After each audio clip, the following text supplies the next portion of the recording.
The news never stops, and neither does Wrestlemania's efforts to dig up the latest stories.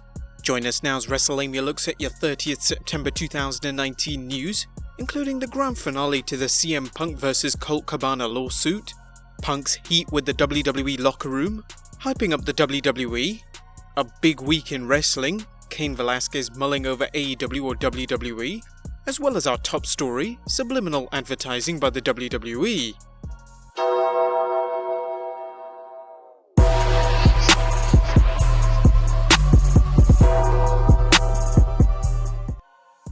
Let's get into the first story, as the CM Punk vs COLT CABANA lawsuit has been dismissed. Now, the lawsuit between the straight-edge superstar and COLT CABANA has been dismissed, with both parties agreeing to have their respective cases dismissed with prejudice.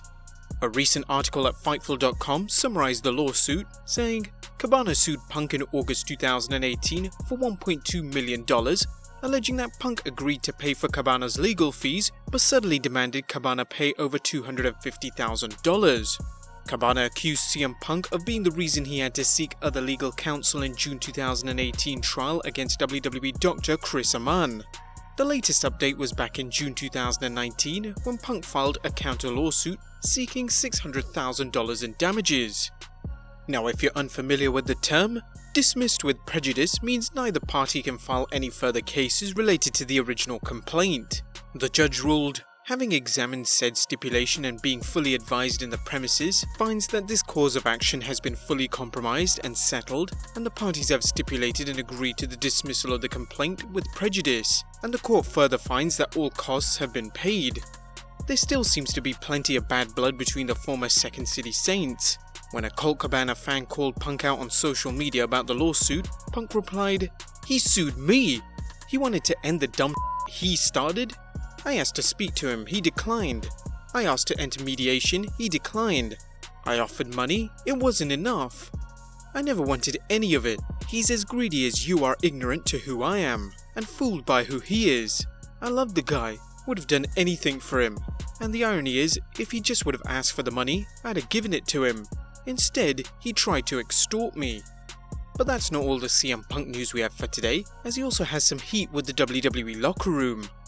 While Punk's straight-edge lifestyle is to be applauded, his interpersonal skills appear to need some work, as shown by Punk's handling of his WWE departure, at least if Booker T is to be believed. During an episode of his Hall of Fame podcast, the WWE Hall of Famer recalled how Punk pretty much went into seclusion. He pretty much deleted all of his contacts from all of his buddies in the business or anything like that. I remember some of the guys. I remember one of the guys. Actually one guy. Corey Graves was real cool with CM Punk, and Corey was real hard at him because he deleted him. And he said, "I don't want to talk to this guy anymore." I don't know what it was. I think it was the tattoos. Next up, hyping the WWE. Whatever happens with the WWE's Fox premiere, the promotion can't say it hasn't had enough advertising. Fox has been heavily promoting the Blue Brand's move to Friday nights on Fox, ranging from TV specials to ads during Fox programming, and as we're about to see, a variety of appearances on Fox television. For example, Kofi Kingston appears on Fox and Friends on Monday, Stephanie McMahon will appear on Fox News Channel Tuesday, while there are a number of WWE superstars appearing on FS1's First Things First show, including Kofi Kingston, Charlotte Flair and Roman Reigns. The Big Dog will also make an appearance on Thursday's NFL game on Fox, and if that's not enough, fans probably caught an ad for Raw's season premiere during an episode of Sunday Night Football, an ad which also featured a creep-tastic appearance by somebody at the end of the video. Next up, a big week for wrestling.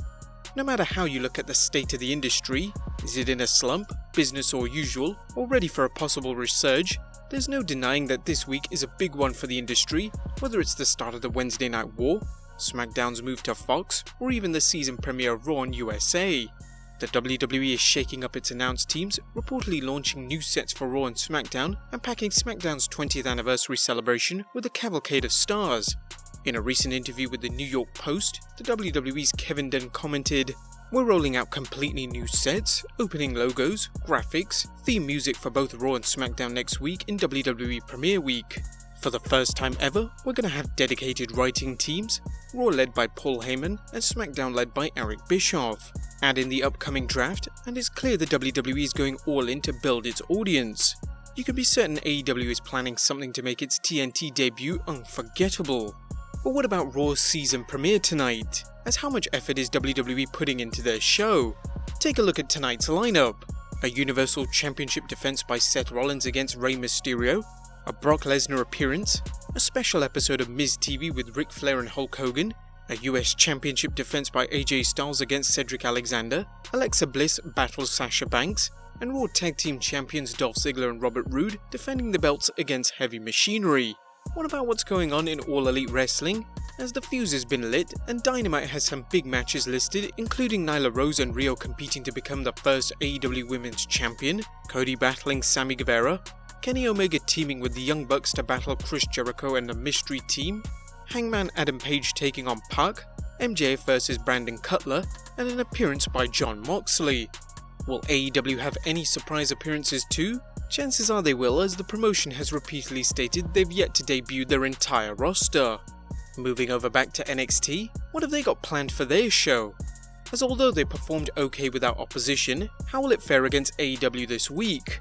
With an NXT Heavyweight Championship defense by Adam Cole against Matt Riddle, an NXT Tag Team Championship match and an NXT Women's Championship match, WWE are also pulling out all the stops for a good episode. And finally, what have WWE got in preparation for SmackDown?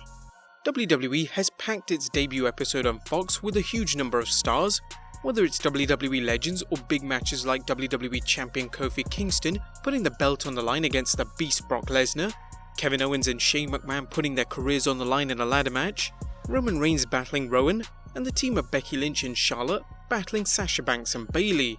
It's clear the WWE is looking to make its Friday night SmackDown show a hit, but it's difficult to think of how they'll top things the next few weeks other than the WWE Draft. Next up, MMA star Cain Velasquez is mulling over AEW or a WWE run. MMA legend Cain Velasquez made a great impression when he debuted for Lucha Libre promotion AAA, and now it appears Velasquez could be headed for either the WWE or AEW. You may recall Velasquez did some training at WWE's Performance Center, but chose to wrestle for AAA, citing his longtime love of Lucha Libre. However, Dave Meltzer recently noted on Observer Radio that Velasquez met with the WWE and has been testing the waters with AEW and New Japan Pro Wrestling. Here's a few tidbits. As congratulations to Rusev, who recently became an American citizen after 14 years. Squared Circle Sirens Casey Michael is reporting that the WWE's planned reality show involving a search for the next female superstar has been cancelled. And there's also rumours that former WWE Champion Jack Swagger, who's recently transitioned into MMA, may be signing with AEW. But our last story looks at whether the WWE is using subliminal messaging to get fans to tune in. A recent post at Reddit has some fans wondering whether the WWE is using subliminal messaging to promote The Fiend to non-WWE viewers. The Reddit user posted the tail end of a commercial, which was followed by a blink and you'll miss it clip of The Fiend's face, leading to questions whether the WWE is using subliminal advertising. Check out the video.